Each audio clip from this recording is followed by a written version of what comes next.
ತಾಲೂಕಾ ಕಚೇರಿಯ ಮಹಾತ್ಮ ಗಾಂಧೀಜಿ ಸಭಾಂಗಣದಲ್ಲಿ ಇಂದು ಬರಗಾಲ ನಿರ್ವಹಣೆಯ ಟಾಸ್ಕ್ ಫೋರ್ಸ್ ಸಮಿತಿ ಸಭೆಯ ಅಧ್ಯಕ್ಷತೆಯನ್ನು ವಹಿಸಿದ್ದ ಹಗರಿಬೊಮ್ಮನಹಳ್ಳಿ ವಿಧಾನಸಭಾ ಕ್ಷೇತ್ರದ ಶಾಸಕರಾದ ಶ್ರೀ ಕೆ ನೇಮಿರಾಜ್ ನಾಯಕ್ ಇವರು ಮುಂಗಾರಿನಲ್ಲಿ ಮಳೆಯ ಪ್ರಮಾಣ ಅತ್ಯಂತ ಕಡಿಮೆ ಇದ್ದು ಬರಗಾಲದ ಲಕ್ಷಣಗಳು ಗೋಚರಿಸಿವೆ. ಮುಂದಿನ ದಿನಗಳಲ್ಲಿ ಬರ ನಿರ್ವಹಣೆಯಲ್ಲಿ ಸಂಬಂಧಿಸಿದ ಇಲಾಖಾ ಅಧಿಕಾರಿಗಳು ನಿರ್ಲಕ್ಷ್ಯತೆ ವಹಿಸದಂತೆ ಕಾರ್ಯನಿರ್ವಹಿಸಬೇಕೆಂದು ಸೂಚಿಸಿದರು. ವರದಿ Prakash TM, BSP news, Vijayanagara ಜಿಲ್ಲೆ, ಕೊಟ್ಟೂರು. 2 ಮಿಲಿಮೀಟರ್ ಮಳೆ ಆಗಬೇಕಾಯಿತು ಸರ್, ಆದರೆ 43.5 ಮಿಲಿಮೀಟರ್ ಅಷ್ಟೇ ಆಗಿದೆ. ಸುಮಾರು 59% ಕಮ್ಮಿ ಆಗಿದೆ ಸರ್ ನಮಗೆ. ಆದರೆ ಸರ್ ಈಗ ಒಂದು ವಾರದ್ದು ಈ ಕಡೆ ಒಂದು ಸ್ವಲ್ಪ ಮಳೆ ಆಗಿರೋದ್ರಿಂದ ಕವರ್ ಆಗಿದೆ ಸರ್. ಆ್ಯಕ್ಚುಲಿ 82% ಇತ್ತು ಸರ್ ನಮಗೆ. ಅವಾಗಿತ್ತು ಸರ್. ಈ ನಡುವೆ ಈಗ ಒಂದು ವೀಕಿಂದ ಮಳೆ ಆಗಿರೋದ್ರಿಂದ ಈಗ ಕಮ್ಮಿ ಆಗಿದೆ ಸರ್. 60% ಈಗ ಡೆಫಿಸಿಟ್ ತೋರಿಸ್ತಾ ಇದೆ ಸರ್. 63% ಆಗಿದೆ ಅಂತ ಆಗಿಲ್ಲ ಸರ್, ಮಳೆ ಆಗಿಲ್ಲ ಸರ್, ಕೊರತೆ ಇರೋದು ಸರ್. ಅಲ್ಲ, 63 ಕೊರತೆ ಇದೆ ಅಂತ. ಹೌದು ಸರ್, ಹೌದು ಸರ್, 63% ಇವತ್ತಿಗೂ ಕೊರತೆ ಇದೆ ಸರ್.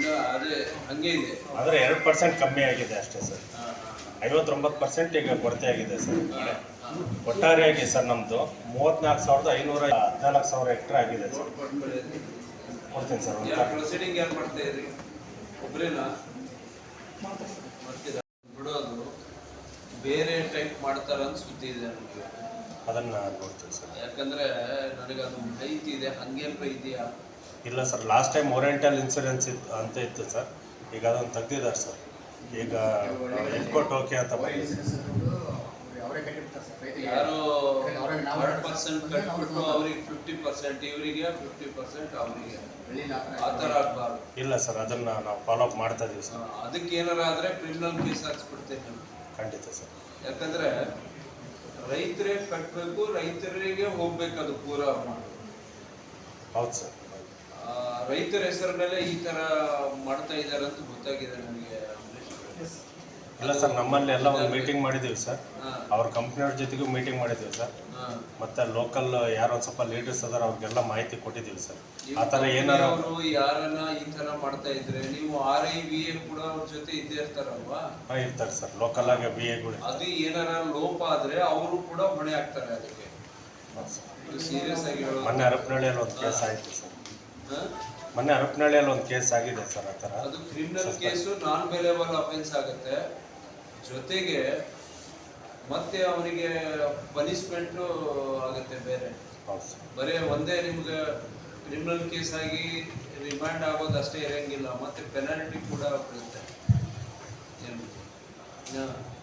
ಸರ್. ಈಗ ಒಟ್ಟಾರೆಯಾಗಿ ನಮ್ಮಲ್ಲಿ ಸರ್ ಅಪ್ ಟು ಜುಲೈ ತನಕ ನಾವೊಂದು ಪರ್ಯಾಯ ಬೆಳೆದು ಪ್ಲಾನ್ ಮಾಡ್ಕೊಂಡಿದ್ವಿ ಸರ್. ಈಗ ಏನು 14,000 ಎಕರೆ ಸರ್ ಜೋಳ, ಹೆಕ್ಟೇರ್ ಸರ್. 14,000 ಹೆಕ್ಟೇರ್ನಲ್ಲಿ ಅದ್ರಾಗ ಬಿತ್ತನೆ ಆಗಿರುವಂಥದ್ದು ಏನು ಸರ್? ಜೋಳ ಆಗಿದೆ ಸರ್, ಜವಾರ್, ಊಟದ ಜೋಳ ಆಗಿದೆ, ಮೆಕ್ಕೆಜೋಳ ಆಗಿದೆ ಸರ್.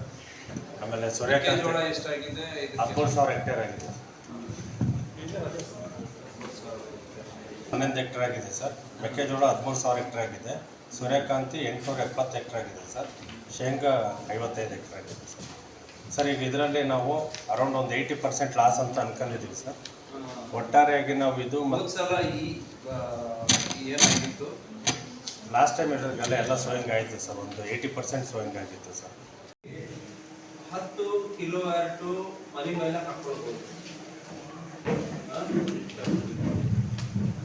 ಅನುಕೂಲ. ಈಗ ನಾವು ಅದನ್ನು ಕರೆಕ್ಟ್ ಮಾಡ್ಕೊಳ್ಳಿಲ್ಲ ಅಂದರೆ ತೊಂದರೆ ಆಗುತ್ತೆ. ಸಬ್ಸಿಡಿ ಇರುತ್ತೆ. ನಾಗರಾಜ್ ಅವರು ಎಷ್ಟಿದೆ ಸಬ್ಸಿಡಿ? ಒಂದು 7.5 HP-ಗೆ ಎಷ್ಟಿದೆ? ಒಬ್ಬ ರೈತ ಎಷ್ಟು ಕಟ್ಟಬೇಕು? ಅದು ಕಾಸ್ಟ್ ಏನಾಗುತ್ತೆ? ಸೋಲಾರ್ದ್ರಿ ಸೆಟ್ದು, ಆಮೇಲೆ ರೂಟ್ ಟಾಪ್ ಕೊಡ್ತಾರಲ್ಲ, ಅಲ್ಲ ಸಬ್ಸಿಡಿ ನೀವು ಊಟ ಗುದ್ಗಿಡೋದಿಲ್ಲ, ಕಾಸ್ಟ್ ಮೇಲೆ ಸಬ್ಸಿಡಿ ಕ್ಲೈಮ್ ಆಗುತ್ತೆ. 3 ಕಿಲೋವ್ಯಾಟ್ ಅಲ್ಲ, 10 ಕಿಲೋವ್ಯಾಟ್ವರೆಗೂ ಅವಕಾಶ ಇದೆ. 10 ಕಿಲೋವ್ಯಾಟ್ವರೆಗೆ 1 ಕಿಲೋವ್ಯಾಟಿಗೆ 100 ಯೂನಿಟ್ಸ್ ಗೊತ್ತಾನೆ. ಅದಕ್ಕೆ ಒಬ್ಬ ರೈತ 10 ಕಿಲೋವ್ಯಾಟ್ ಹಾಕೊಳ್ಳಿಕ್ಕೆ ಪ್ರಾವಿಷನ್ ಅದ ಅಂತ ನನಗೆ ಹೇಳಿದ್ರು. ಯಾರು? Principal secretary Gaurav Gupta. ಈ 3 ಅಂತೀಯಲ್ಲ 3 ಕಿಲೋವಾಟ್ 3 ಕಿಲೋವಾಟ್ ಅವ್ರ ಮನೆಗೆ ಯೂಸ್ ರಾಗಿ ನೀವು ಸನ್ಫ್ಲವರ್ ಹಾಕಿದ್ರು ಸಹ ಅದು ಜಾಸ್ತಿ ಖರ್ಚು ಬರುವಂತದ್ದು. ಮೇವು ಅನುಕೂಲ ಆಗುತ್ತೆ ಸರ್. ರಾಗಿ ಆದ್ರೆ ಮೇವು ದನಕರುಗಳಿಗೆ ಕೂಡ ಮಲ್ಟಿ ಪರ್ಪಸ್ ದನಕರುಗಳಿಗೆ ಮೇವು ಆಗುತ್ತೆ.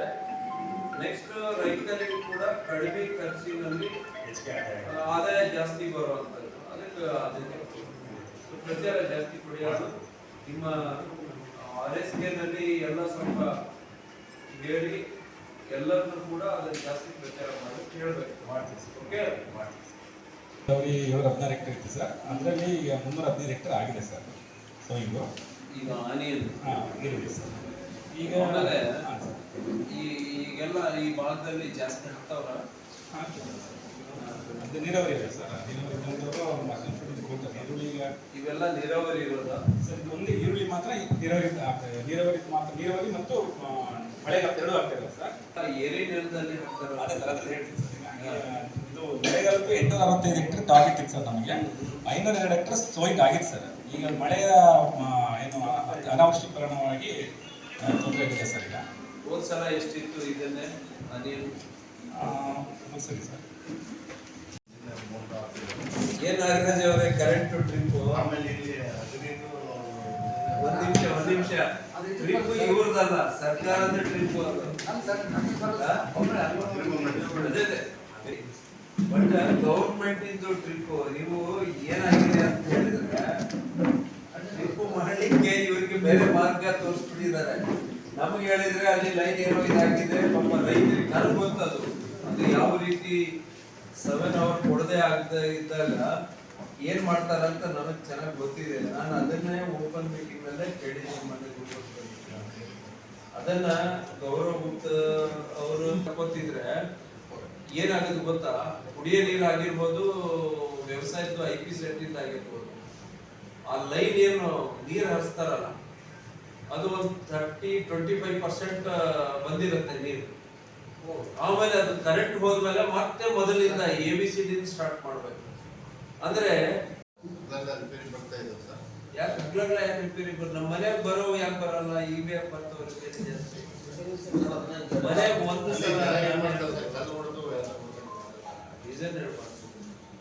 ನಾವು ಮನ್ಯಾಗ ಹಾಕಿರ್ತೀವಲ್ಲ, ನಾವು ಮನ್ಯಾಗ ಹಾಕಿರೋ ರಿಪೇರಿ ಕಡಿಮೆ ಬರ್ತಾವ, ಇವು ಯಾಕೆ ಜಾಸ್ತಿ ಬರ್ತಾವ?